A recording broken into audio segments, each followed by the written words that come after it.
Hello everyone, welcome to SPC centre. This is Prashant Kumar. Friends, आज के इस वीडियो में मैं आप लोगों के साथ 72वीं बीपीएससी प्रीलिम्स परीक्षा को ध्यान में रखते हुए पिछले एक साल के बिहार करंट अफेयर के नोट्स को डिस्कस करूंगा। आज का जो हमारा डिस्कशन होगा वह जून 2025 से लेकर जून 2026 यानी कि पिछले एक वर्ष का बिहार करंट अफेयर से संबंधित होगा।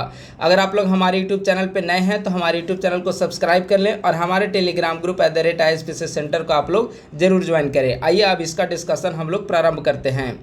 हमारे इस यूट्यूब चैनल पे बिहार करंट अफेयर मंथली भी डिस्कस किया गया वीडियो अवेलेबल है। तो अगर आप लोग मंथली वीडियो भी देखना चाहते हैं बिहार करंट अफेयर का तो हमारे यूट्यूब चैनल के प्लेलिस्ट में जाइए और सारे मंथ का अभी तक पिछले लगभग 2 साल से अभी तक का सारे मंथ का बिहार करंट अफेयर वहाँ पे डिस्कस किया गया है, आप लोग उससे देख सकते हैं। और अगर आपके पास समय बहुत कम बचा है तो यह जो वीडियो है आज का काफ़ी महत्वपूर्ण है, क्योंकि इसमें एक साल के महत्वपूर्ण बिहार करंट अफेयर को इसमें समाहित किया गया है। तो आप लोग इसे भी देख लेंगे तो बिहार करंट अफेयर ऑलमोस्ट आपका कंप्लीट हो जाएगा।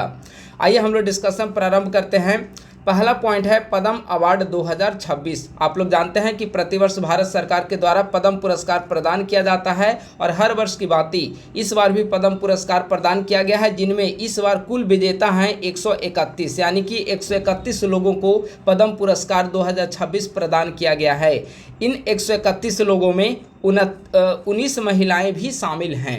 ठीक है, पद्म पुरस्कार 3 प्रकार के होते हैं, पद्म विभूषण, पद्म भूषण और पद्म श्री। 131 टोटल लोगों को पद्म पुरस्कार प्रदान किया गया है, जिनमें से 5 लोगों को पद्म विभूषण, 13 लोगों को पद्म भूषण और 113 लोगों को पद्म श्री अवार्ड से सम्मानित किया गया है। अगर बिहार का संदर्भ इसमें देखा जाए तो बिहार पद्म पुरस्कार 2026 के टोटल 131 विजेताओं में से बिहार के 3 लोग शामिल हैं और इन तीनों लोगों को पद्म श्री अवार्ड से सम्मानित किया गया है, जिनमें पहले हैं भरत सिंह भारती, जो कि कला से संबंधित हैं या भोजपुरी लोकगीत से संबंधित हैं।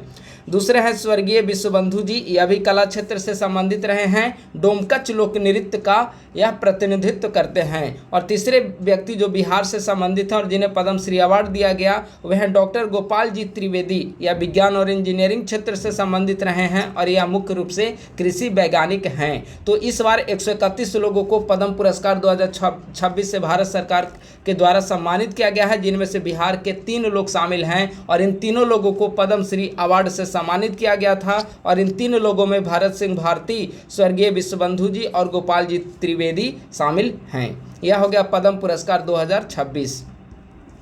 अगला पॉइंट है राष्ट्रीय जल पुरस्कार 2025। यह जो जल पुरस्कार 2024 का जो राष्ट्रीय जल पुरस्कार है इसकी घोषणा 11 नवंबर 2025 को की गई थी। ठीक है, तो 11 नवंबर 2025 को जल शक्ति मंत्री CR पाटिल के द्वारा 6ठा राष्ट्रीय जल पुरस्कार 2024 की घोषणा की गई थी। ठीक है, इसमें अगर टॉप स्टेट की सूची को देखा जाए कि जल शक्ति मंत्रालय के द्वारा जो राष्ट्रीय जल पुरस्कार 2024 की घोषणा की गई है उसमें टॉप 3 स्टेट कौन कौन सा है, तो पहले नंबर पे है महाराष्ट्र, दूसरे नंबर पे है गुजरात और तीसरे नंबर पे है हरियाणा।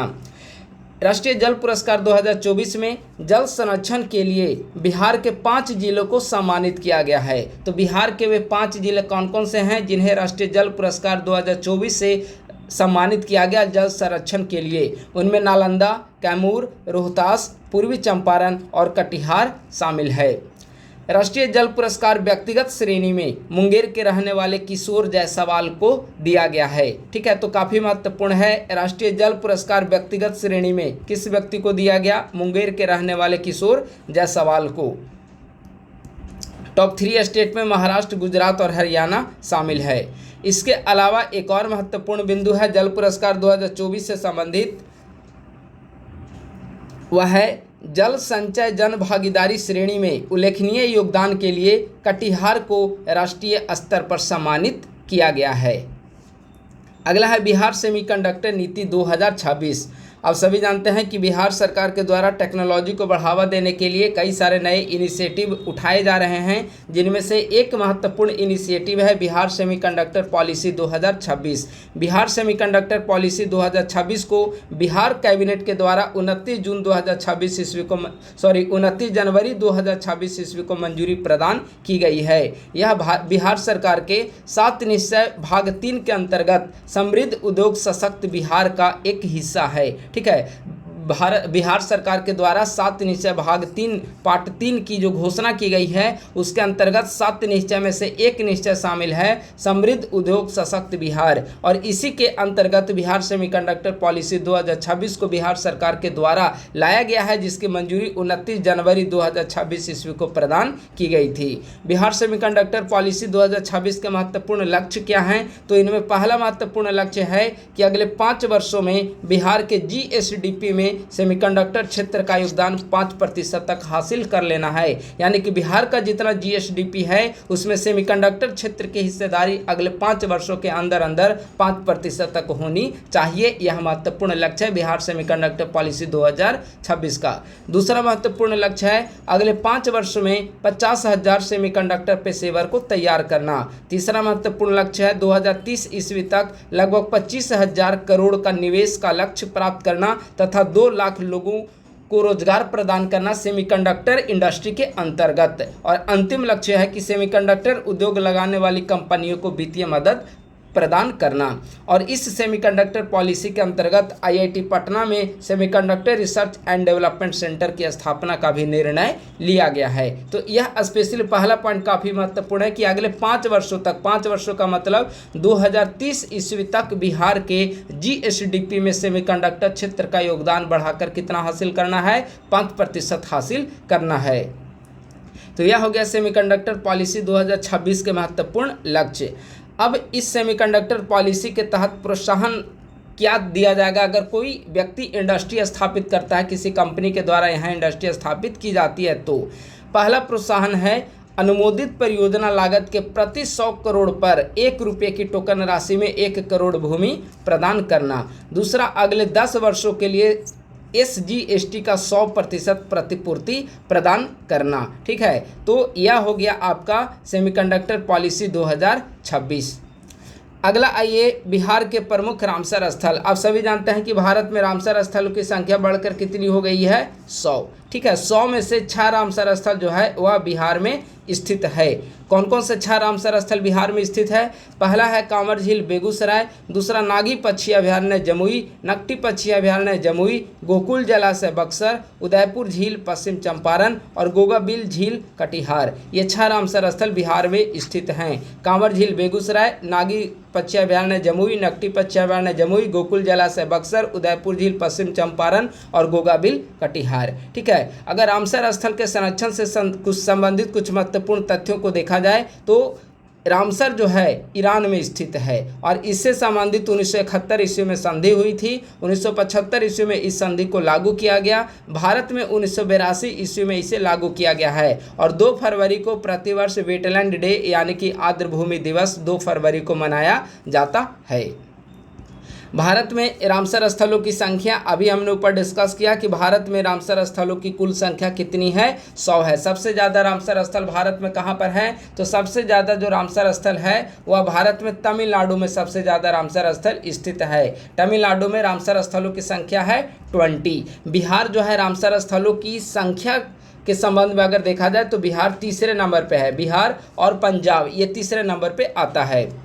भारत रामसर साइट के संदर्भ में, रामसर स्थल के संदर्भ में एशिया में पहले और विश्व में तीसरे स्थान पर भारत आता है।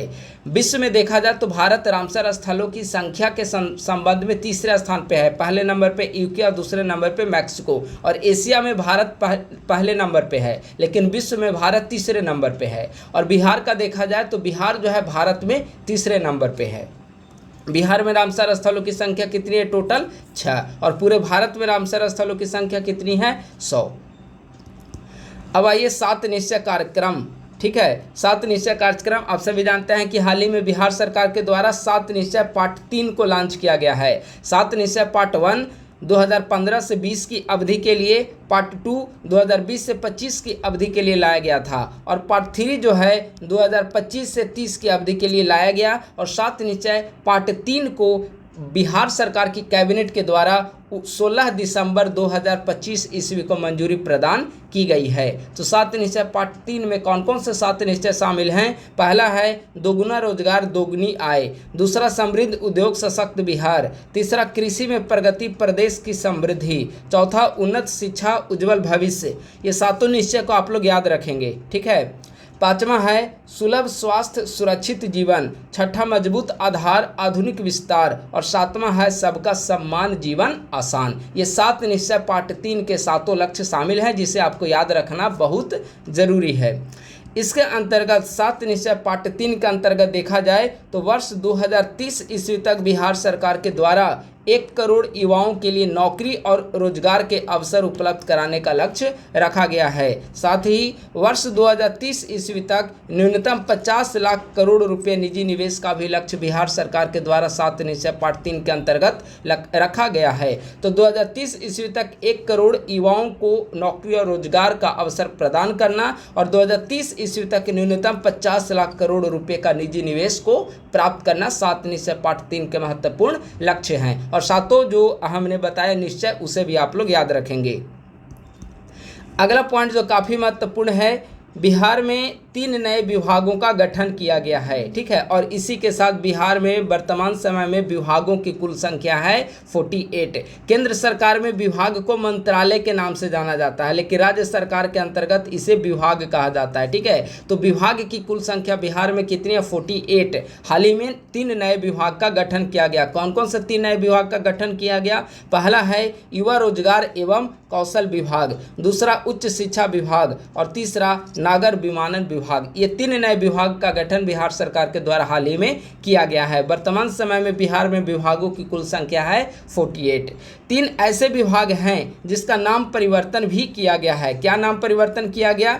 जिनमें पहला है पशु एवं मत्स्य संसाधन विभाग। यह पहले नाम था पशु एवं मत्स्य संसाधन विभाग, अब इसका नाम बदल कर दिया गया है डेयरी मत्स्य एवं पशु संसाधन विभाग। दूसरा पहले था श्रम संसाधन विभाग, इसका नाम बदल कर दिया गया है श्रम संसाधन एवं प्रवासी श्रमिक कल्याण विभाग। और तीसरा कला संस्कृति एवं युवा विभाग, इसका नाम बदल कर दिया गया है कला एवं संस्कृति विभाग। तो 3 नए विभाग का गठन किया गया और 3 विभागों के नाम में परिवर्तन किया गया है। 3 नए जो विभाग गठित किए गए थे उसमें एक महत्वपूर्ण बिंदु जो छूट गया था। 3 नए विभाग में एक था उच्च शिक्षा विभाग। तो उच्च शिक्षा विभाग स्थापित करने वाला बिहार छत्तीसगढ़ के बाद दूसरा राज्य बना है, यानी कि छत्तीसगढ़ में पहले से ही उच्च शिक्षा विभाग का गठन किया जा चुका है और बिहार उच्च शिक्षा विभाग को गठित करने वाला देश का दूसरा राज्य बना है। तो यह भी काफ़ी महत्वपूर्ण है।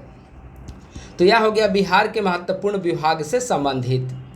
अगला है शेरशाह सूरी का मकबरा एवं आगम कुआं को देश की जल विरासत की सूची में शामिल किया गया है, ठीक है। शेरशाह सूरी का मकबरा और आगम कुआं, इन दोनों को देश की महत्वपूर्ण जल विरासत की सूची में शामिल किया गया है। अगर शेरशाह सूरी के मकबरा के संदर्भ में देखा जाए तो यह सासाराम में स्थित है। इंडो इस्लामिक कला का एक महत्वपूर्ण उदाहरण है, यानी कि शेरशाह सूरी का मकबरा किस तर्ज पर तैयार किया गया है? तो इंडो इस्लामिक कला के आधार पर तैयार किया गया है। 16 अगस्त 1545 ईस्वी को यह बनकर तैयार हुआ। बलुआ पत्थर से इसका निर्माण किया गया है। अगर आगम कुआं को देखा जाए तो आगम कुआं पटना में अवस्थित है। अशोक के समय में यह निर्मित किया गया था और अशोक के 8वें शिलालेख में उग्र कुआं के रूप में आगम कुआं का वर्णन हमें देखने को मिलता है। तो शेरशाह सूरी का मकबरा और आगम कुआं दोनों एक महत्वपूर्ण ऐतिहासिक स्थल है, जिसे हाल ही में देश की जल विरासत की सूची में भारत सरकार के द्वारा शामिल किया गया है। अगला है बिहार इलेक्ट्रिक वाहन नीति 2026, काफ़ी महत्वपूर्ण है। बिहार इलेक्ट्रिक वाहन नीति 2026, इसके अंतर्गत इलेक्ट्रिक वाहन खरीदने पर बिहार सरकार के द्वारा अनुदान और प्रोत्साहन राशि दिए जाने की घोषणा की गई है। सबसे पहले हम लोग देखते हैं इलेक्ट्रिक दोपहिया वाहन खरीदने पर। अगर कोई व्यक्ति इलेक्ट्रिक दोपहिया वाहन खरीदता है और वह सामान्य वर्ग का यानी कि जनरल कैटेगरी के अंतर्गत वह व्यक्ति आता है तो 10,000 रुपये का उसे अनुदान राशि प्रदान किया जाएगा। वहीं अगर कोई व्यक्ति अनुसूचित जाति जनजाति वर्ग से संबंधित है और इलेक्ट्रिक दोपहिया वाहन खरीदता है तो उसे 12,000 रुपये का प्रोत्साहन राशि अनुदान के रूप में प्रदान किया जाएगा। तो यह हो गया इलेक्ट्रिक दोपहिया वाहन खरीदने पर जनरल कैटेगरी के लोगों को 10,000 रुपये का अनुदान और SC/ST वर्ग को 12,000 रुपये का अनुदान दिया जाएगा। महिलाओं के लिए इसमें विशेष प्रोत्साहन राशि प्रदान की जाती है। अगर कोई महिला इलेक्ट्रिक व्हीकल दोपहिया वाहन खरीदती है कोई महिला, तो 12,000 रुपये का प्रोत्साहन राशि प्रदान किया जाएगा और 4 पहिया वाहन खरीदने पर महिलाओं को 1 लाख रुपये प्रति वाहन का अनुदान या प्रोत्साहन राशि प्रदान की जाएगी। तो महिलाओं के लिए विशेष प्रोत्साहन की व्यवस्था की गई है बिहार इलेक्ट्रिक व्हीकल पॉलिसी 2026 के अंतर्गत। सरकार के द्वारा 2030 तक नए वाहनों में 30% इलेक्ट्रिक व्हीकल्स की भागीदारी सुनिश्चित करने का लक्ष्य रखा गया है। यानी कि सरकार के द्वारा यह टारगेट रखा गया है कि बिहार में जो कोई भी व्यक्ति जितने भी वाहन खरीदते हैं उनमें से 30% जो है इलेक्ट्रिक वाहन खरीदने चाहिए, यानी कि कुल बिक्री का 30% इलेक्ट्रिक व्हीकल होनी चाहिए। यह सरकार के द्वारा लक्ष्य रखा गया है 2030 ईस्वी तक 30%। इसके साथ ही बिहार में इलेक्ट्रिक व्हीकल के प्रोत्साहन से 2030 तक प्रति वर्ष 10 करोड़ लीटर पेट्रोल एवं डीजल की बचत होगी। तो यह एक अनुमान है। ठीक है, अब आइए देश की पहली झरना गणना। ठीक है, यह देश में पहली बार ऐसा हुआ है कि योजना एवं विकास विभाग के द्वारा पहली बार झरना की गणना की गई है। और वह गणना कहाँ पर की गई? तो वह गणना की गई है बिहार में। और बिहार में जो योजना एवं विकास विभाग के द्वारा झरने की गणना की गई है, इसमें यह निष्कर्ष निकलकर सामने आया है कि बिहार में टोटल 53 झरने हैं, जिनमें से ये जो 53 झरने हैं ये सारे के सारे कुल मिलाकर 5 जिले में अवस्थित हैं। ठीक है, सबसे ज़्यादा बिहार में झरने कहाँ पर मिलते हैं? रोहतास में 29 झरने हैं। दूसरे नंबर पे मुंगेर 16 झरना, जमुई 4, कैमूर 3 और नवादा 1। यानी कि रोहतास, मुंगेर, जमुई, कैमूर और नवादा, इन्हीं 5 जिलों में बिहार के सारे झरने यानी कि 53 झरने देखने को मिलते हैं। और इसकी गणना हाल ही में योजना एवं विकास विभाग बिहार सरकार के द्वारा की गई थी। अगला है 7 निश्चय पार्ट 3 के तहत 14 ग्रीनफील्ड सैटेलाइट टाउनशिप बनाए जाने का निर्णय लिया गया है। पहले बिहार सरकार के द्वारा 11 ग्रीनफील्ड सैटेलाइट को बनाए जाने का निर्णय लिया गया था। बाद में 3 नए ग्रीनफील्ड सैटेलाइट को इसमें सैटेलाइट सिटी को इसमें ऐड कर दिया गया। तो वर्तमान समय में ऐसे सरकार के द्वारा ऐसे टोटल 11 ग्रीनफील्ड सैटेलाइट टाउनशिप बनाए जाने का निर्णय लिया गया है। तो एक तरफ यहाँ पे शहर का नाम है, दूसरे तरफ प्रस्तावित टाउनशिप का। तो आपको इसे याद रखना होगा कि किस शहर का प्रस्तावित सैटेलाइट टाउनशिप क्या होगा। पटना का पाटलिपुत्र, भागलपुर विक्रमशिला, मुंगेर अंग, मुजफ्फरपुर तिरहुत, दरभंगा मिथिला, छपरा सारण, सहरसा कोसी, गया जी का मगध, पूर्णिया, सोनपुर का हरिहरनाथपुर, सीतामढ़ी का सीतापुरम, बेतिया का पश्चिम चंपारण और सासाराम का रोहतास। इसे 1-2 बार देखेंगे आप लोग तो काफ़ी आसानी से याद हो जाएगा। ठीक है, तो प्रारंभ में बिहार सरकार के द्वारा 11 सैटेलाइट टाउनशिप को डेवलप करने का निर्णय लिया गया था, लेकिन वर्तमान समय में इसकी संख्या बढ़ाकर कितनी कर दी गई है? 14। ठीक है, अब ये था बिहार से संबंधी महत्वपूर्ण करेंट इवेंट्स। अब हम लोग सबसे पहले डिस्कस करते हैं, आगे भी डिस्कस करेंगे महत्वपूर्ण करेंट इवेंट्स को, लेकिन हमने सबसे पहले जो लंबा टॉपिक था, जो पॉलिसी थी या वैसा सरकार के द्वारा कोई डिसीजन लिया गया है, तो उसे हमने ऊपर में डिस्कस कर दिया है। अब हम लोग डिस्कस करते हैं पिछले 1 साल का 100 महत्वपूर्ण one liner Bihar current affair. ठीक है, इम्पॉर्टेंट 472 बीपीएससी प्रीलिम्स 100 महत्वपूर्ण one liner Bihar current affair को हम लोग डिस्कस करेंगे, जो कि पिछले 1 साल से संबंधित होगा और बीपीएससी के एग्जाम के लिए काफ़ी महत्वपूर्ण होगा। पहला है, देश का पहला एआई आधारित आधुनिक अग्निशमन नियंत्रण कक्ष का उद्घाटन कहां पर किया गया है? काफ़ी महत्वपूर्ण है। देश का पहला एआई आधारित आधुनिक अग्निशमन नियंत्रण कक्ष का उद्घाटन कहां पे किया गया? पटना में। एआई आधारित देश का पहला साइबर कॉल सेंटर किस राज्य में बनाए जाने की घोषणा की गई है? तो एआई आधारित देश का पहला साइबर कॉल सेंटर बिहार में बनाए जाने की घोषणा की गई है।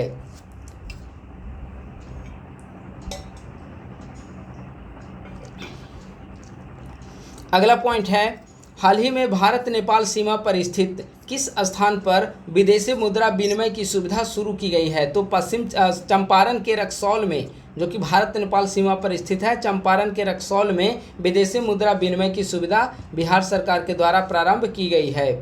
किस जिले में खुदाई के दौरान अंग्रेजी शासनकाल के जॉर्ज पंचम के सिक्के और कुरान की हस्तलिखित प्रतिलिपि मिली है? तो गोपालगंज इसका आंसर होगा। बिहार के उद्योग एवं खेल मंत्री श्रेयसी सिंह ने किस जिले में स्वयं सिद्धा बिक्री केंद्र का उद्घाटन किया है? तो श्रेयसी सिंह के द्वारा पटना में स्वयं सिद्धा बिक्री केंद्र का उद्घाटन किया गया है। हाल ही में बिहार के किस जिले में 1000 वर्ष पुरानी महाबोधि मंदिर की जैसी आकृति मिली है? तो इसका आंसर हो जाएगा कैमूर।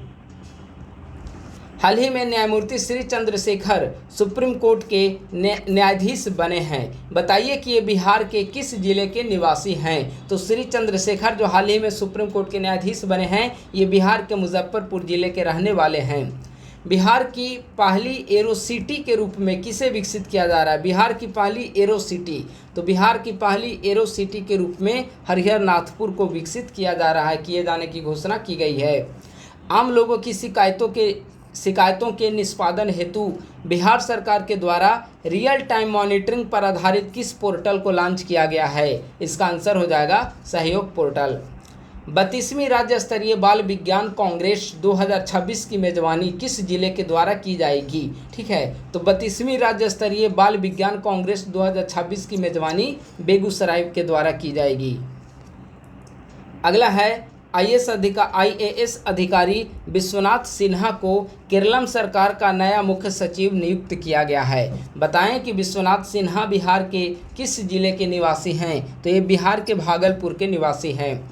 किस नगर निकाय के द्वारा राज्य का पहला म्यूनिसिपल बॉन्ड जारी करने की घोषणा की गई है? तो पटना नगर निकाय के द्वारा, पटना नगर निगम के द्वारा राज्य का पहला म्यूनिसिपल बॉन्ड जारी करने की घोषणा की गई है।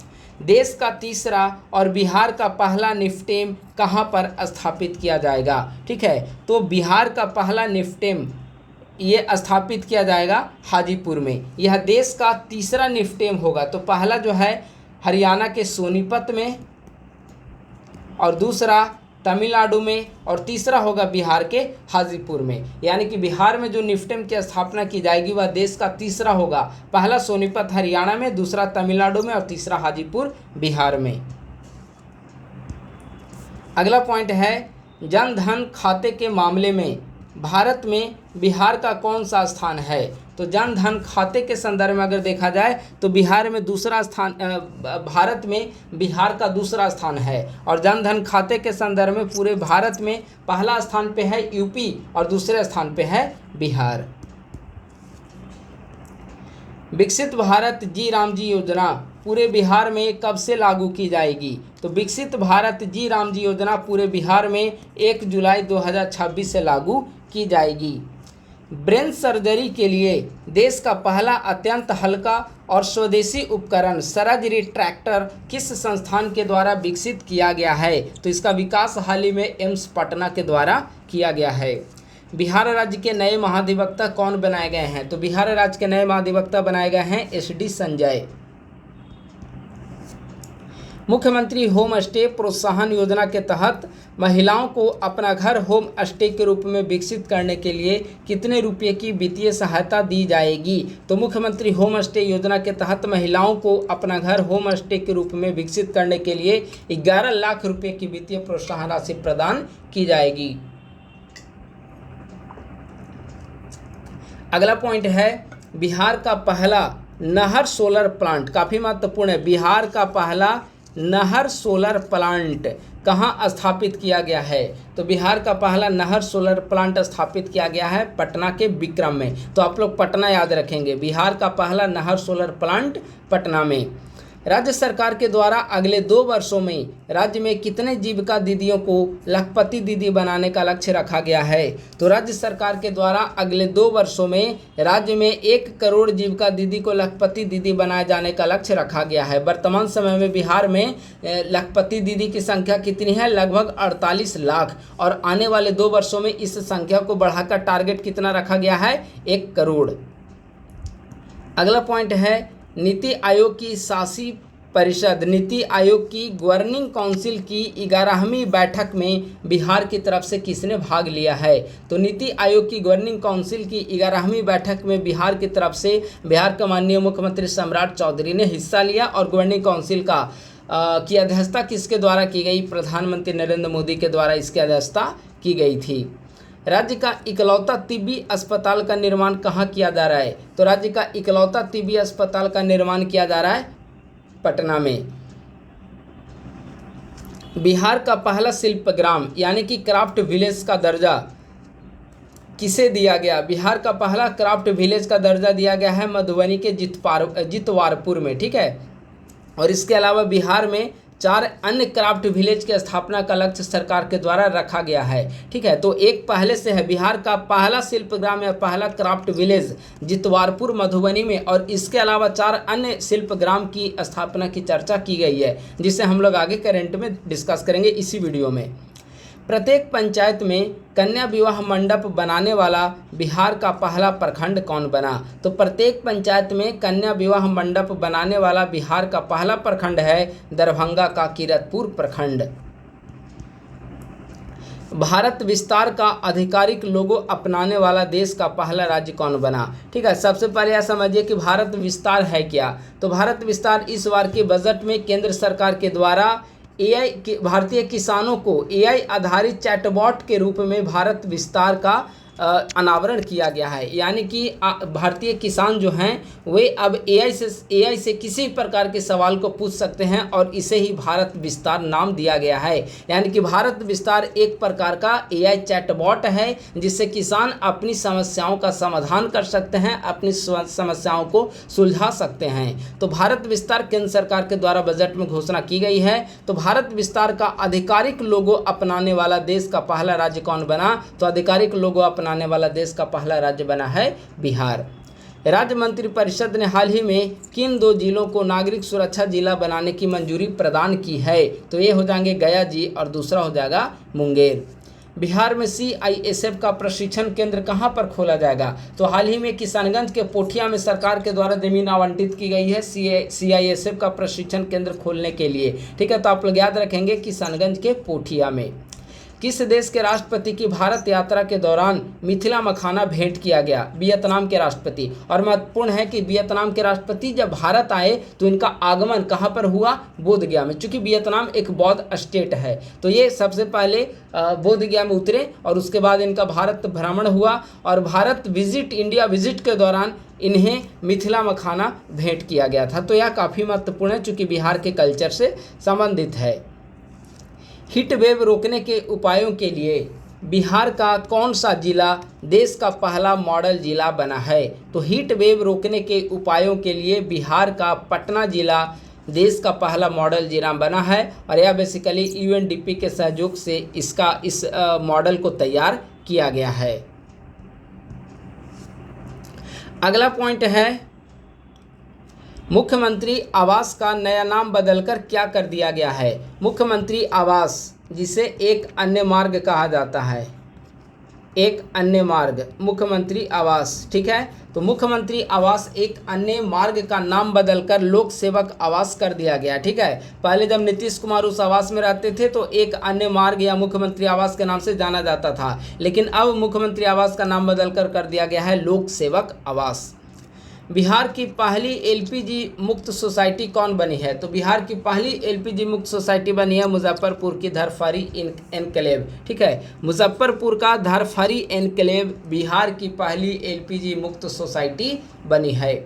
बिहार का पहला फोरेंसिक साइंस विश्वविद्यालय के अस्थायी कैंपस की स्थापना कहाँ की जा रही है? तो बिहार का पहला फोरेंसिक साइंस यूनिवर्सिटी के अस्थायी कैंपस की स्थापना पटना जिले के पुनपुन में किया जा रहा है, ठीक है। अस्थायी कैंपस है, आप लोग याद रखेंगे। बिहार का पहला फोरेंसिक साइंस यूनिवर्सिटी की अस्थायी कैंपस जो है पटना के पुनपुन में स्थापित किया जा रहा है।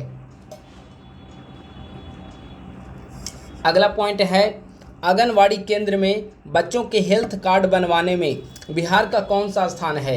तो आंगनवाड़ी केंद्र में बच्चों के हेल्थ कार्ड बनवाने में बिहार का स्थान है 3rd। मादक पदार्थों को पूर्ण विनष्टीकरण करने वाला पहला जिला कौन है? मादक पदार्थों को पूर्ण विनष्टीकरण करने वाला पहला जिला कौन है? तो मादक पदार्थों को पूर्ण विनष्टीकरण करने वाला पहला जिला है भागलपुर। बिहार का पहला पेपरलेस जिला कौन बना है? तो बिहार का पहला पेपरलेस जिला बना है मधुबनी। बिहार की पहली महिला बस चालक तो रागिनी कुमारी। बिहार का पहला हल्दी क्लस्टर सेंटर का निर्माण कहाँ पर किया जा रहा है? तो बिहार का पहला हल्दी क्लस्टर सेंटर जो है वह मुजफ्फरपुर के सकरा में, वहाँ पर क्लस्टर सेंटर का निर्माण किया जा रहा है और यहाँ पर मुख्य रूप से लाकाडोंग हल्दी की खेती की जाएगी। ठीक है, अभी यह सिर्फ मेघालय में किया जाता है, अब बिहार में भी लाकाडोंग हल्दी की खेती की जाएगी और बिहार का पहला हल्दी क्लस्टर सेंटर का निर्माण किया जा रहा है मुजफ्फरपुर सकरा में। बिहार दिवस 2026 की थीम क्या है? बिहार दिवस 2026 उन्नत बिहार उज्जवल बिहार बिहार दिवस 2026 का मुख्य थीम है। इस साल का नोडल मंत्रालय जो है बिहार दिवस 2026 का नोडल मंत्रालय था बिहार का शिक्षा विभाग, यानी कि बिहार का शिक्षा विभाग बिहार दिवस 2026 का नोडल मंत्रालय था और इस बार का थीम था उन्नत बिहार उज्जवल बिहार। बिहार की पहली फिनटेक सिटी का निर्माण कहाँ पर किया जा रहा है? बिहार की पहली फिनटेक सिटी, तो बिहार की पहली फिनटेक सिटी का निर्माण किया जा रहा है जैतिया फतुहा में। राष्ट्रीय ग्राम स्वराज अभियान के तहत पंचायत प्रतिनिधियों और प्रतिभागियों को प्रशिक्षण दिलाने में कौन सा राज्य पहले स्थान पर है? तो इसका करेक्ट आंसर हो जाएगा बिहार। राज्य का पहला जीविका दीदी मार्ट कहाँ पर खोला गया? तो राज्य का पहला जीविका दीदी मार्ट कहाँ पर खोला गया? गर्दनीबाग पटना। राज्य का पहला जीविका दीदी मार्ट गर्दनीबाग पटना में। और राज्य का पहला जीविका दीदी हाट तेल्हाड़ा नालंदा में प्रारंभ किया गया। तो याद रखेंगे, राज्य का पहला जीविका दीदी मार्ट पूछेगा तो पटना गर्दनीबाग में, और राज्य का पहला जीविका दीदी हाट पूछेगा तो तेल्हाड़ा नालंदा में। राज्य की पहली महिला फीडे मास्टर कौन बनी है? राज्य की पहली महिला फीडे मास्टर मुजफ्फरपुर की मरियम फातिमा बनी है। विश्व का सबसे बड़ा आँख अस्पताल का निर्माण कहाँ पर किया जा रहा है? विश्व का सबसे बड़ा आँख अस्पताल का निर्माण सारण के मस्तिष्क में किया जा रहा है। अगला पॉइंट है, स्वास्थ्य विभाग में मरीजों का डाटा AI से तैयार करने वाला देश का पहला राज्य कौन बना है? काफ़ी महत्वपूर्ण है। स्वास्थ्य विभाग में मरीजों का डाटा AI से तैयार करने वाला देश का पहला राज्य कौन बना है? बिहार। बिहार का पहला जेएनजी डाकघर कहाँ पर खोला गया है? बिहार का पहला जेएनजी डाकघर तो IIT बिहटा, बीघा नहीं, ये होगा IIT बिहटा।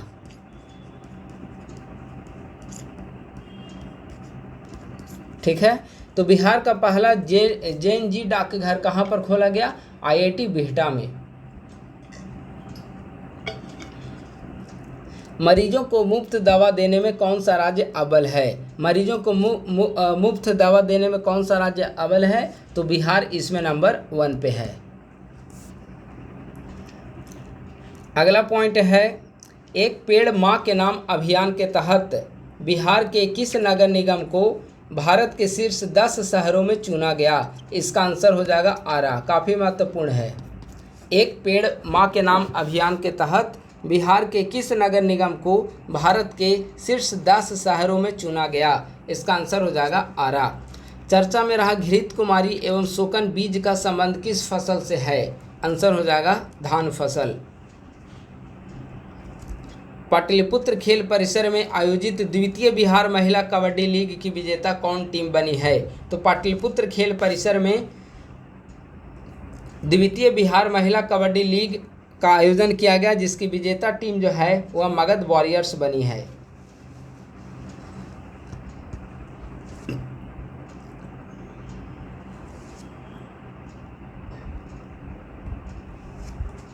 किस राज्य में हाल ही में पहली बार इंडियन ओपन एथलेटिक्स मीट 2025 का आयोजन किया गया?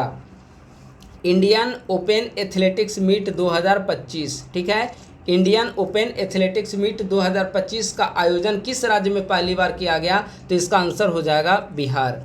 राज्य का पहला आयुर्वेद विश्वविद्यालय कहाँ पर स्थापित किया जा रहा है? राज्य का पहला आयुर्वेद विश्वविद्यालय पटना के फतुहा में स्थापित किया जा रहा है। बिहार के किन 2 क्षेत्रों में साइबर फोरेंसिक लैब स्थापित किया जा रहा है? तो बिहार के पटना और राजगीर, ये काफ़ी महत्वपूर्ण है, ठीक है। बिहार के पटना और राजगीर इन 2 स्थलों पर साइबर फोरेंसिक लैब स्थापित किए जाने की घोषणा की गई है। मिसेज बिहार 2025 का खिताब किसे दिया गया? मिसेज बिहार 2025 का खिताब ऐश्वर्य राज को दिया गया है। बिहार का पहला टूरिस्ट पार्क का निर्माण कहाँ किया जाएगा? बिहार का पहला टूरिस्ट पार्क का निर्माण कहाँ पर किया जाएगा? भागलपुर के सुल्तानगंज में।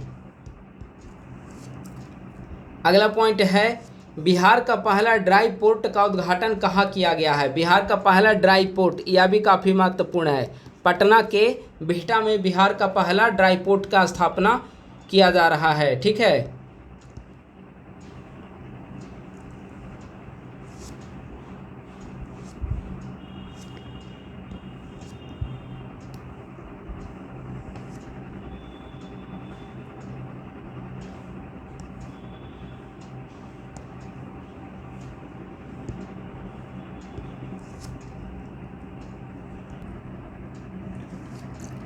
अगला पॉइंट है, अमृत भारत योजना के तहत बिहार में विकसित पहला स्टेशन कौन है? तो अमृत भारत योजना के तहत बिहार में विकसित पहला स्टेशन है सहरसा। बिहार के किन 2 स्थलों को यूनेस्को के संभावित सूची में शामिल किया गया है जो अशोक से भी संबंधित स्थल है? यह भी काफ़ी महत्वपूर्ण है। इसका आंसर हो जाएगा रामपुरवा और लौरिया नंदनगढ़। आप सभी जानते हैं यहाँ पर मौर्य कला से संबंधित रामपुरवा, लौरिया नंदनगढ़, लौरिया अरेराज, ये सभी जो चंपारण में स्थित है, अशोक से भी संबंधित है। और इसमें से रामपुरवा और लौरिया नंदनगढ़ को यूनेस्को के संभावित सूची में शामिल किया गया है। देश के पहले डिजिटल कृषि निदेशालय का गठन किस राज्य में किया गया? देश के पहले डिजिटल कृषि निदेशालय का गठन कहाँ पर किया गया? बिहार में। राज्य मादक पदार्थ नियंत्रण ब्यूरो की स्थापना करने वाला देश का तीसरा राज्य कौन बना? तो राज्य मादक पदार्थ नियंत्रण ब्यूरो की स्थापना करने वाला बिहार जो है देश का तीसरा राज्य बना है। पहला राज्य है पंजाब, दूसरे नंबर पे है हरियाणा और तीसरे नंबर पे है बिहार। तो राज्य मादक पदार्थ नियंत्रण ब्यूरो की स्थापना करने वाला देश का तीसरा राज्य कौन बना है? बिहार। बिहार के किस जिले में अत्याधुनिक इंटीग्रेटेड मैन्युफैक्चरिंग क्लस्टर सेंटर की स्थापना की जाएगी? आंसर हो जाएगा गया जिला। ई वोटिंग कराने वाला देश का पहला राज्य कौन बना है? तो वह है बिहार। नगर निगम से संबंधित जो चुनाव हुए थे नगर निकाय का, उसमें ई वोटिंग कराया गया था। देश का पहला पावर म्यूजियम कहाँ बनाया जा रहा है? देश का पहला पावर म्यूजियम पूछा गया है। तो देश का पहला पावर म्यूजियम जो है करबिगहिया पटना में, ठीक है। और इम्पोर्टेंट यह है कि यह देश का पहला है और विश्व का चौथा पावर म्यूजियम है। देश का पहला पावर म्यूजियम है, एशिया का पहला पावर म्यूजियम है और विश्व का चौथा पावर म्यूजियम है पटना के करबिगहिया में स्थापित किया जा रहा है।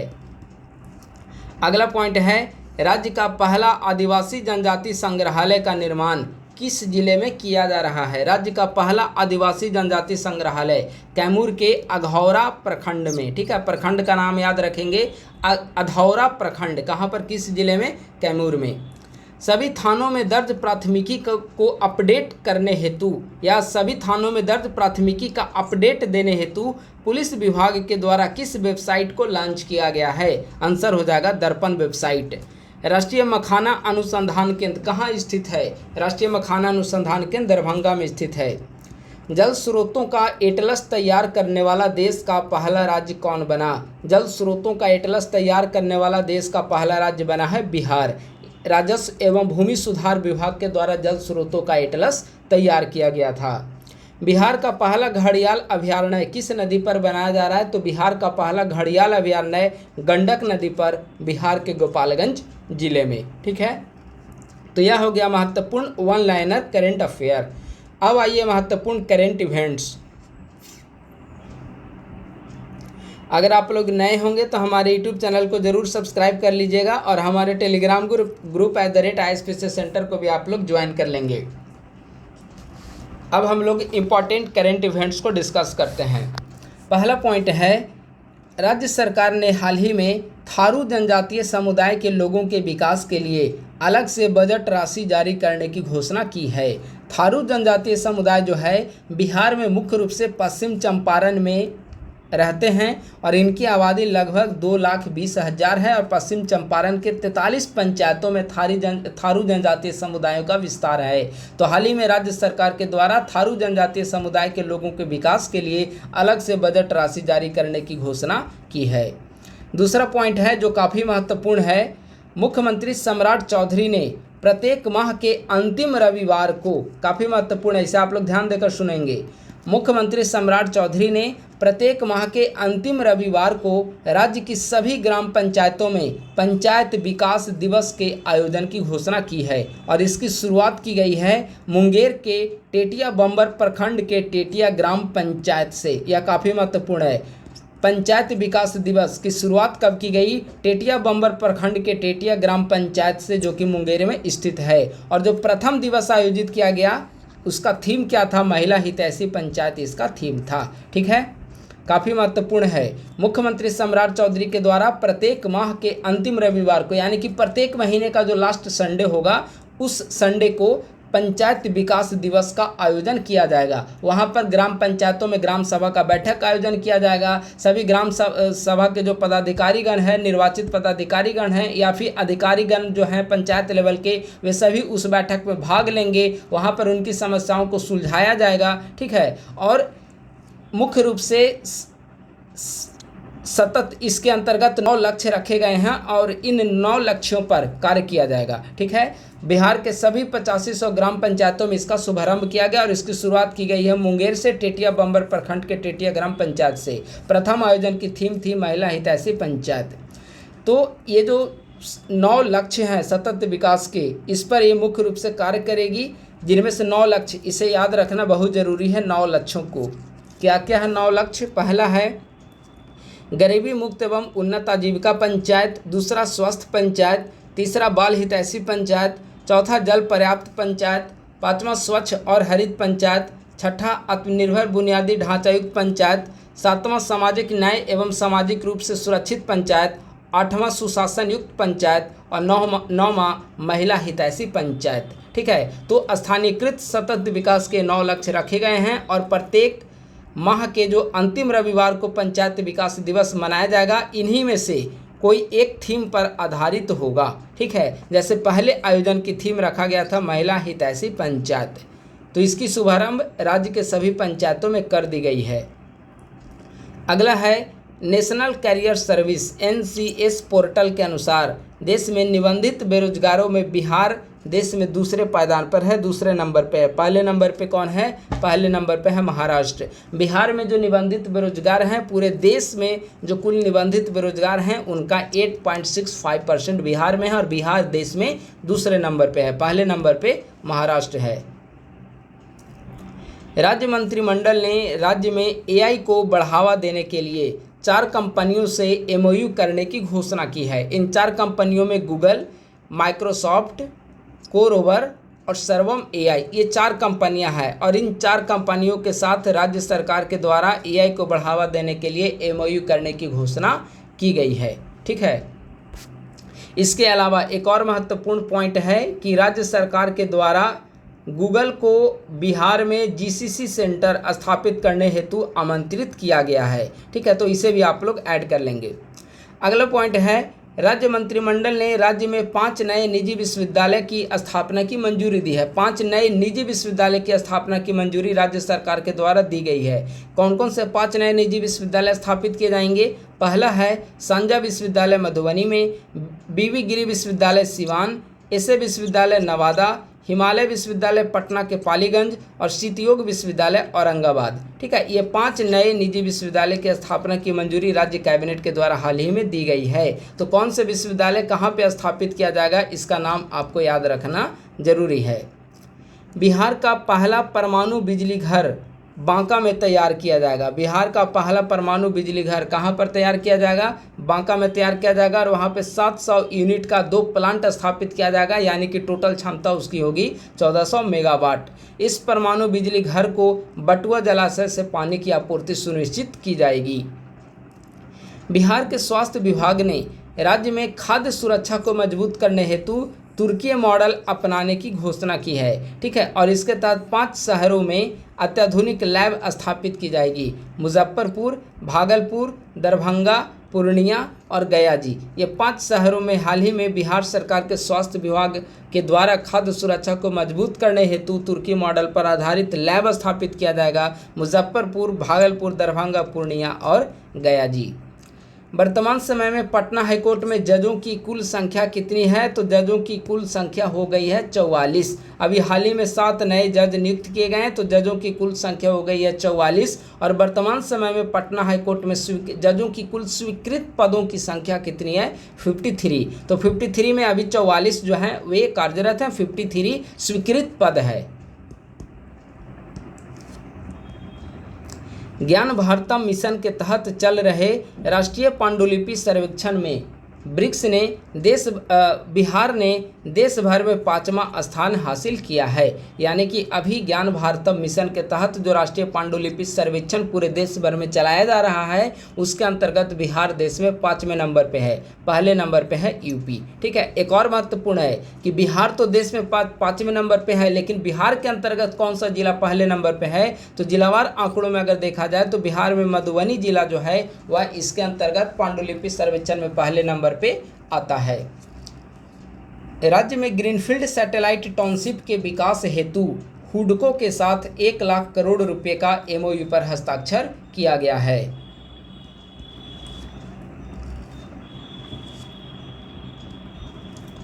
दरभंगा और मधुबनी जिले के लिए केंद्र सरकार की राष्ट्रीय बागवानी बोर्ड मिथिला बहु कमोडिटी उद्यान क्लस्टर की मंजूरी प्रदान की है। यानी कि केंद्र सरकार का जो राष्ट्रीय बागवानी बोर्ड है उसने दरभंगा और मधुबनी में मिथिला बहु कमोडिटी यानी कि बहुफसली उद्यान क्लस्टर को मंजूरी प्रदान की है। बिहार के 2 खिलाड़ियों का चयन ग्लासगो 2026 राष्ट्रमंडल खेलों के लिए किया गया है। यह जो ग्लासगो 2026 राष्ट्रमंडल खेल है इसका आयोजन 23 जुलाई से लेकर 3 अगस्त के बीच में किया जाएगा। तो बिहार के 2 खिलाड़ियों का चयन ग्लासगो 2026 राष्ट्रमंडल खेल के लिए किया गया है। इन 2 खिलाड़ियों में झंडू कुमार नालंदा के रहने वाले हैं और गया के सोमन राणा रहने वाले हैं। झंडू कुमार नालंदा ये पैरा पावर लिफ्टिंग से संबंधित हैं और सोमन राणा गया ये पैरा एथलेटिक्स से संबंधित हैं। और इम्पॉर्टेंट यह है कि यह पहला मौका है जब बिहार से किसी पैरा खिलाड़ी का चयन ग्लासगो 2026 राष्ट्रमंडल खेलों के लिए किया गया है। तो यह काफ़ी महत्वपूर्ण हो जाता है। पीएमसीएच के न्यूरोलॉजी विभागाध्यक्ष डॉक्टर संजय कुमार को प्रतिष्ठित सम्मान FRCP fellowship of the royal college of physicians London से सम्मानित किया गया है। गोवा में आयोजित टूरिज्म समिट एवं अवार्ड कार्यक्रम में बोध गया को हेरिटेज डेस्टिनेशन अवार्ड से सम्मानित किया गया है। हाल ही में बिहार की 3 पारंपरिक कलाओं को जीआई टैग प्रदान किया गया है। यह काफ़ी महत्वपूर्ण है क्योंकि इसकी मांग लंबे समय से की जा रही थी और हाल ही में 3 पारंपरिक कलाओं को जीआई टैग प्रदान किया गया है। कौन कौन से बिहार के 3 पारंपरिक कला हैं जिन्हें जीआई टैग दिया गया? पहला है नालंदा की 52 बूटी, दूसरा गया की पत्थर कट्टी और तीसरा भोजपुर की पीढ़िया पेंटिंग। ठीक है, नालंदा की 52 बूटी, गया की पत्थर कट्टी और भोजपुर की पीढ़िया पेंटिंग। ठीक है, इन तीनों को हाल ही में जीआई टैग प्रदान किया गया है।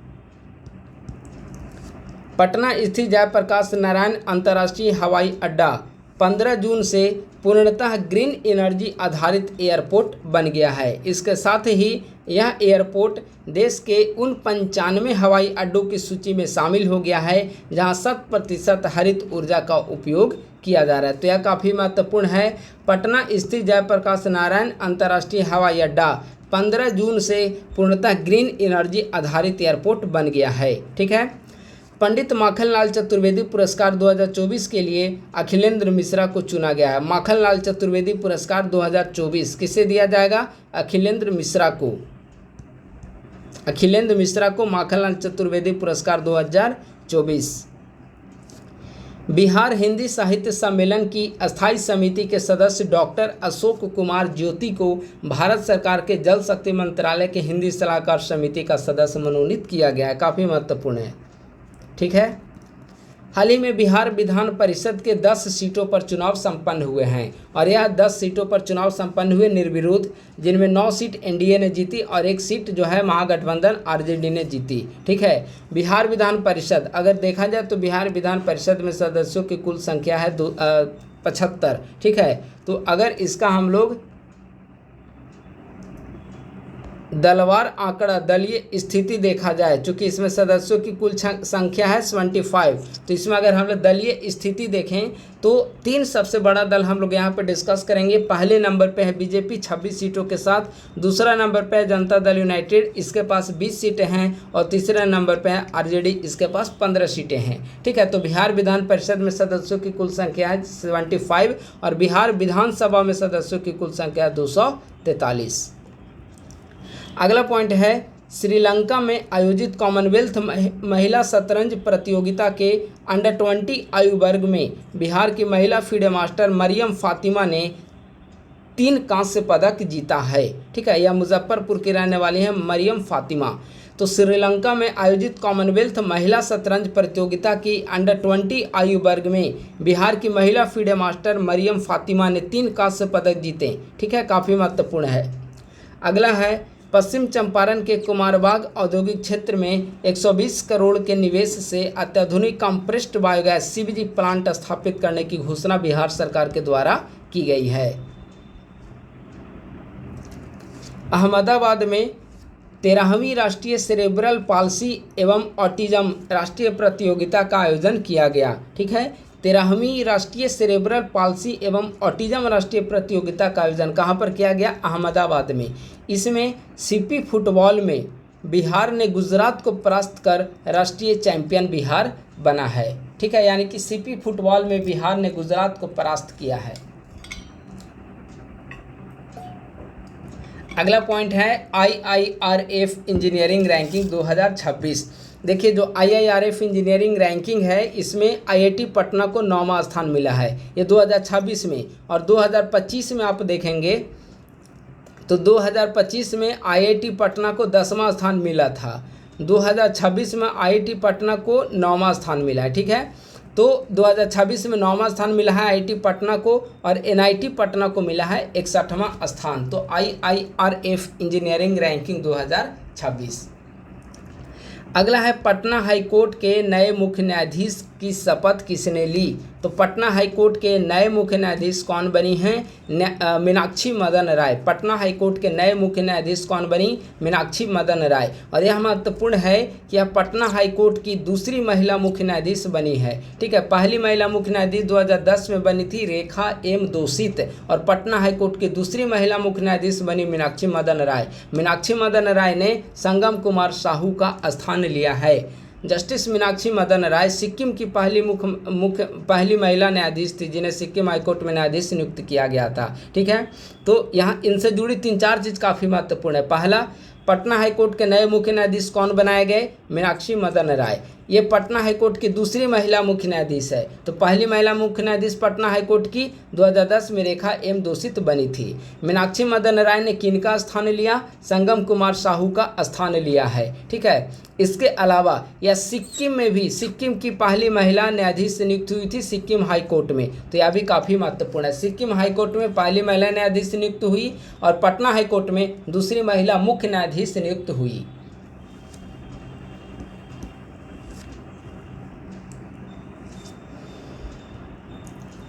PM सूर्यघर मुफ्त बिजली योजना के अंतर्गत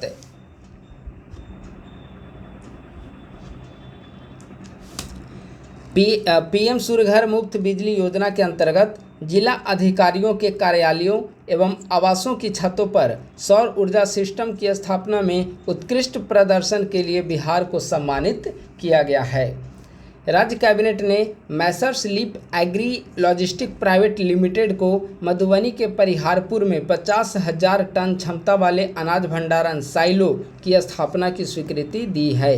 काफ़ी महत्वपूर्ण है। कंपनी का नाम याद रखेंगे। ठीक है, कैबिनेट के द्वारा मंजूरी दी गई है। कंपनी का नाम है messrs leap agri logistic private limited. ठीक है, मधुबनी के परिहारपुर में 50,000 टन का अनाज भंडारण साइलो की स्थापना की जाएगी।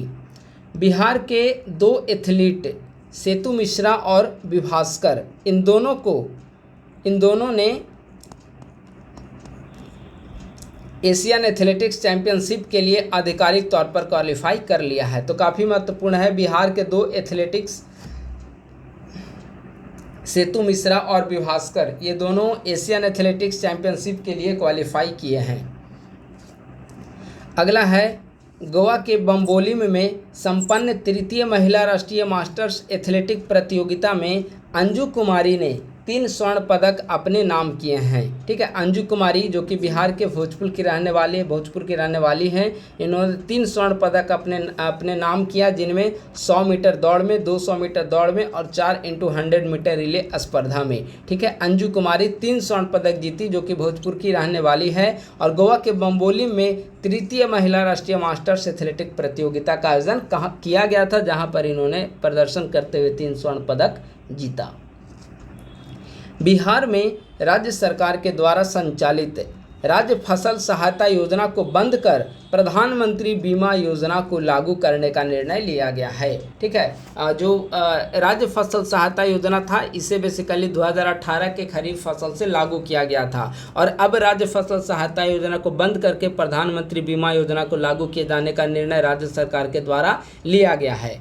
अगर प्रधानमंत्री बीमा योजना को हम लोग देखें तो इसके तहत किसानों को जो बीमा राशि दी जाती है, उसके अंतर्गत खरीफ फसल पर 1.5%, रबी 2% और फल एवं सब्जी मोटे अनाज पर 5%। जिस प्रकार से क्षति हुई है उसके अनुसार बिहार के ग्रामीण परिवारों को रोजगार सुरक्षा प्रदान करने के उद्देश्य से जी राम जी योजना 1 जुलाई से लागू किया जाएगा, यानी कि कल से इसे लागू की जाएगी। इस वर्ष के बाद केंद्र सरकार ने 95,692 करोड़ का आवंटन किया है, जिसमें सर्वाधिक हिस्सा जो है यूपी को मिला है, और बिहार को 6,715 करोड़ रुपया जी राम जी अधिनियम के तहत अभी प्रदान की गई है। तो यह काफ़ी महत्वपूर्ण है। टोटल विकसित भारत जी राम जी के तहत भारत सरकार के द्वारा 95,692 करोड़ की मंजूरी प्रदान की गई है, सर्वाधिक हिस्सा यूपी को दिया गया है। राजकीय पॉलिटेक्निक कॉलेज गुलजारबाग पटना के छात्र आशीष राजवंश का चयन चीन के शंघाई में होने वाली स्किल इंडिया प्रतियोगिता के लिए हुआ है।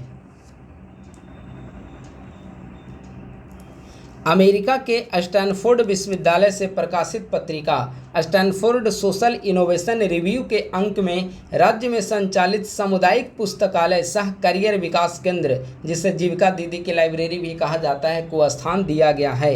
यह काफ़ी महत्वपूर्ण है। ठीक, आपसे पूछा जा सकता है कि हाल ही में अमेरिका के स्टैनफोर्ड विश्वविद्यालय से प्रकाशित पत्रिका में बिहार की किस योजना को स्थान दिया गया है? तो सामुदायिक पुस्तकालय सह करियर विकास केंद्र या जीविका दीदी की लाइब्रेरी, इसे स्थान प्रदान किया गया है। अगला पॉइंट है, बिहार राज्य पथ परिवहन निगम के द्वारा संचालित पिंक बस सेवा को स्कॉच अवार्ड 2026 के लिए सम्मानित किया गया है। स्पेन में आयोजित ग्लोबल वाटर समिट 2026 में प्रतिष्ठित ग्लोबल वाटर अवार्ड से बुडको को सम्मानित किया गया है। यह पुरस्कार waste water project of the year श्रेणी में प्रदान किया गया है। Waste water project of the year किसे दिया गया है? बुडको को।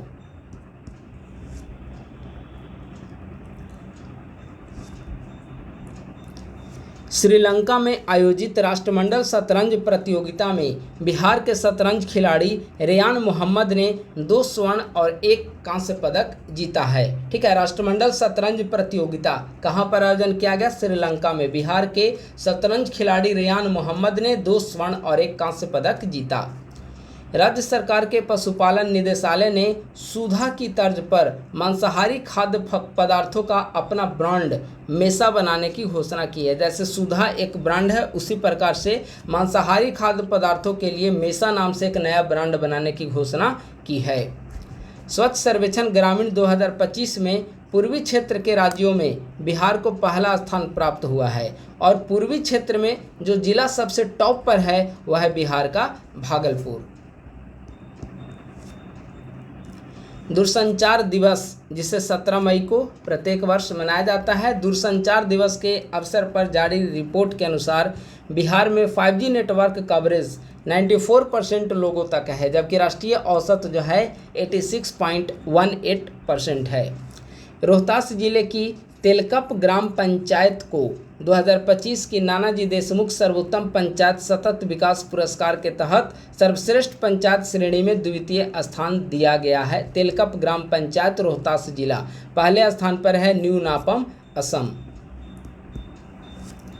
वित्त वर्ष 26-27 में राज्य सरकार ने 5700 हेक्टेयर क्षेत्र में प्राकृतिक खेती का लक्ष्य रखा गया है। यानी कि वित्त वर्ष 26-27 में पूरे बिहार में 5700 हेक्टेयर क्षेत्र में प्राकृतिक खेती का लक्ष्य रखा गया है और इसके लिए किसानों को 4000 रुपये प्रति एकड़ की दर से अनुदान दिया जाएगा। ठीक है।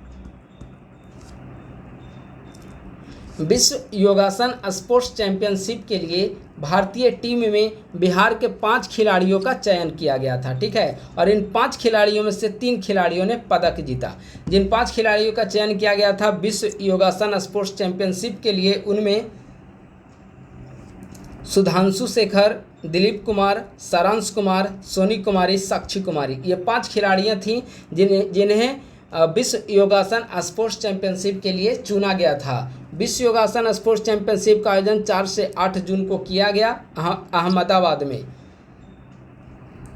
इसमें भारत ने पहला स्थान प्राप्त किया। भारत ने कुल 114 पदक जीते, 102 स्वर्ण पदक और 9 रजत पदक और 3 कांस्य पदक। यानी कि भारत 114 पदक के साथ विश्व योगासन स्पोर्ट्स चैंपियनशिप में पहले स्थान पर रहा। और ये जो 114 पदक है, 114 पदक में से 3 पदक बिहार के लोगों के द्वारा, जिनमें से स्वर्ण पदक दिलीप कुमार और सोनी कुमारी ने, यानी कि दिलीप कुमार ये और सोनी कुमारी स्वर्ण पदक, और रजत पदक में सुधांशु शेखर। ठीक है। यानी कि विश्व योगासन स्पोर्ट्स चैंपियनशिप के लिए बिहार से 5 खिलाड़ियों का चयन किया गया था। इसका आयोजन 4 से 8 जून को अहमदाबाद में किया गया, जिसमें भारत पदक तालिका में सबसे ऊपर रहा, 114 पदक जीता। बिहार से जिन 5 खिलाड़ियों का चयन किया गया था उनमें से 3 खिलाड़ियों ने पदक जीते, जिनमें से दिलीप कुमार और सोनी कुमारी, इन दोनों ने स्वर्ण पदक जीता और सुधांशु शेखर ने रजत पदक जीता। ठीक है। तो काफ़ी महत्वपूर्ण है।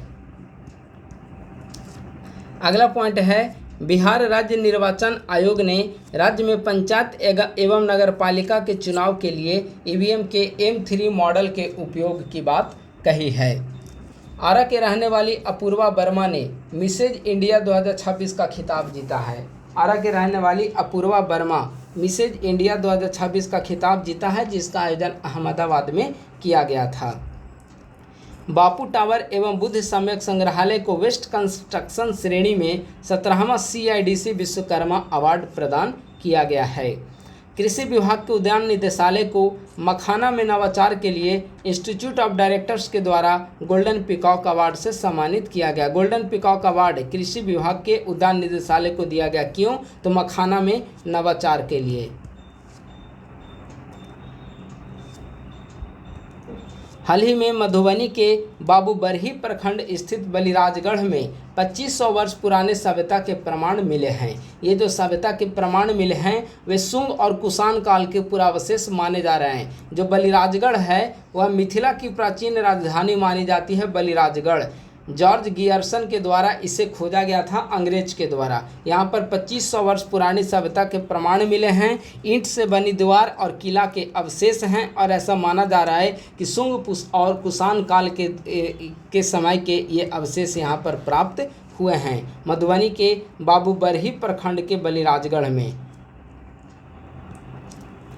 अगला है राष्ट्रीय पंचायत पुरस्कार 2026 में बिहार के सीतामढ़ी जिले की महुआवा पंचायत को climate action special panchayat award के लिए चयनित किया गया है।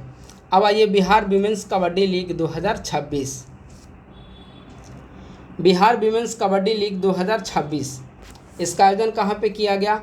पाटलिपुत्र स्पोर्ट्स कॉम्प्लेक्स में इसका आयोजन किया गया। इसमें 6 टीमों ने हिस्सा लिया, जिनमें Siwan titans, Magadh warriors, Patna pelican, Saran strikers, Nalanda Ninja और सीतामढ़ी सेंटिनेल्स। ठीक है, ये 6 टीमें इसमें शामिल हैं। विजेता मगध वॉरियर्स।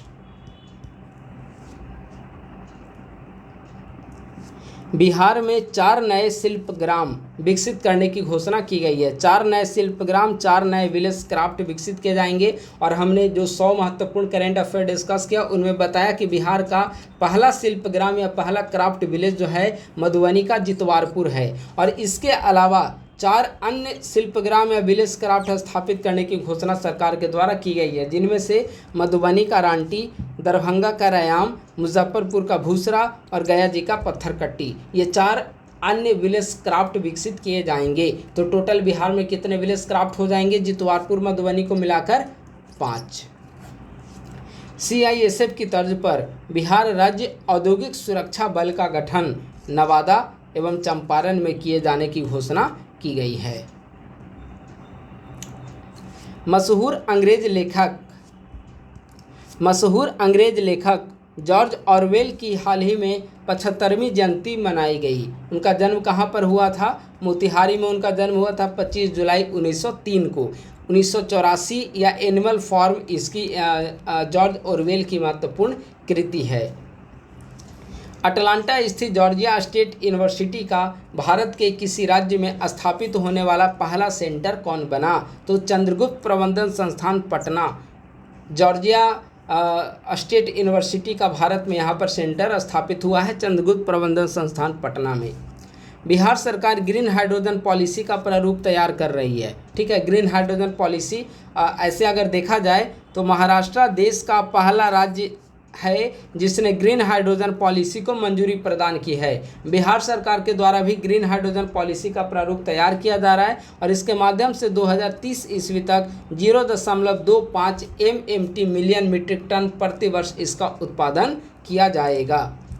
खेलों के प्रोत्साहन देने के लिए बिहार को 2026 ईस्वी का सर्वश्रेष्ठ राज्य का पुरस्कार दिया गया है। अगला काफ़ी महत्वपूर्ण है। राज्य में निवेश की स्थिति और छवि को मजबूत करने के उद्देश्य से ब्रांड बिहार पहल की शुरुआत की गई है। तो आपसे पूछा जा सकता है कि ब्रांड बिहार पहल की शुरुआत किस लिए की गई है? ऑप्शन दे देगा, खेल में बिहार को ऊपर मतलब अच्छे रैंक लाने के लिए, निवेश को बढ़ावा देने के लिए, इकोनॉमी को बढ़ावा देने के लिए या पर्यटन को बढ़ावा देने के लिए। तो आपको ध्यान रखना होगा कि राज्य में निवेश की स्थिति और उसकी छवि को मजबूत करने के उद्देश्य से ब्रांड बिहार पहल की शुरुआत राज्य सरकार के द्वारा की जा रही है। सूबे में देश का पहला ऐसा AI एजेंट तैयार किया जा रहा है जिससे उद्योग से जुड़े प्रदूषण मानकों और प्रक्रिया के त्वरित जानकारी प्राप्त हो सकती है। इस AI एजेंट का नाम क्या है? Polcom.ai इसका नाम रखा गया है। राजगीर जू सफारी के द्वारा निर्मित अत्याधुनिक एनिमेटेड वन्यजीव फिल्म द वाइल्ड कॉल ने 16वें दादा साहब फाल्के फिल्म फेस्टिवल में सर्वश्रेष्ठ एनिमेशन फिल्म का पुरस्कार प्राप्त किया है। जालंधर पंजाब में 23 से 29 जून तक आयोजित सब जूनियर नेशनल बॉक्सिंग प्रतियोगिता में बिहार के बॉक्सरों ने 2 स्वर्ण सहित 4 पदक जीते। 2 स्वर्ण जीते उनमें प्रगति और नित्या पांडा, इन्होंने 2 स्वर्ण जीते और 4 पदक में 2 स्वर्ण हो गए, प्लस में 2 कांस्य पदक में वीर और लकी ने कांस्य पदक जीता है। तो 23 से 29 जून तक सब जूनियर नेशनल बॉक्सिंग प्रतियोगिता का आयोजन जालंधर पंजाब में किया गया, जिसमें बिहार की तरफ से 2 स्वर्ण प्लस 2 रजत यानी कि टोटल 4 पदक बिहार ने जीता।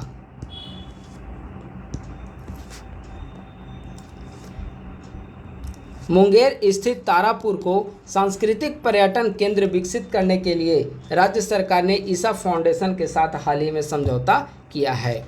बिहार का पहला एक्सप्रेसवे तो पटना पूर्णिया एक्सप्रेसवे, जिसे NE9 के नाम से भी जाना जाता है। NE9 पटना पूर्णिया एक्सप्रेसवे बिहार का पहला एक्सप्रेसवे है और यह महत्वपूर्ण है। यह ऐसा पहला एक्सप्रेसवे है जिसकी लंबाई एवं विस्तार पूरी तरह से राज्य की सीमाओं के भीतर है, क्योंकि पटना पूर्णिया एक्सप्रेसवे पटना से प्रारंभ होती है और पूर्णिया में जाकर समाप्त हो जाती है, यानी कि बिहार के आंतरिक हिस्से से प्रारंभ होती है और बिहार के दूसरे छोर पर जाकर समाप्त हो जाती है। यह कौन कौन से जिलों को क्रॉस करती है? पटना, वैशाली, समस्तीपुर, दरभंगा, सहरसा, मधेपुरा और पूर्णिया जिला। यह देश का पहला 4 लेन एक्सप्रेसवे होगा जिसकी लंबाई लगभग 245 किलोमीटर होगी।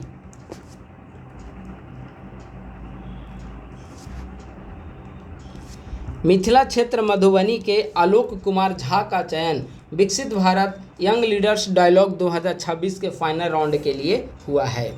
देश में भूकंप का पता लगाने के लिए 100 नई भूकंपीय वेधशाला की स्थापना की जाएगी और इन 100 नई भूकंपीय वेधशाला में बिहार में 6 वेधशाला प्रस्तावित हैं।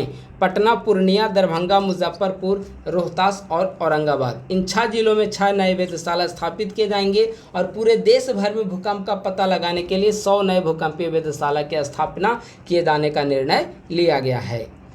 बिहटा, पटना में पूर्वोत्तर भारत का सबसे बड़ा और बिहार का पहला ई रेडिएशन सेंटर स्थापित किया गया है। आरा की मोना चौधरी ने अफ्रीका की सबसे ऊंची चोटी माउंट किलिमंजारो को फतह किया है। आरा की मोना चौधरी, ठीक है, आरा की मोना चौधरी ने अफ्रीका की सबसे ऊंची चोटी माउंट किलिमंजारो को फतह किया है, जिसकी ऊंचाई है 5895 मीटर, ठीक है। और इसकी सबसे ऊंची चोटी किलिमंजारो का सर्वोच्च बिंदु कौन सा है? सर्वोच्च बिंदु है उहुरु पीक। प्रधानमंत्री राष्ट्रीय बाल पुरस्कार 2025, चूँकि अभी 2026 का बाल पुरस्कार आया नहीं है, तो 2025 का राष्ट्रीय बाल पुरस्कार देखा जाए तो टोटल देश भर में 20 बच्चों को दिया गया, जिनमें से बिहार के 2 बच्चे शामिल थे, ठीक है। वैभव सूर्यवंशी क्रिकेटर जो कि समस्तीपुर का रहने वाला है और कमलेश कुमार कैमूर के रहने वाला है। इन दोनों को प्रधानमंत्री राष्ट्रीय बाल पुरस्कार 2025 से सम्मानित किया गया है।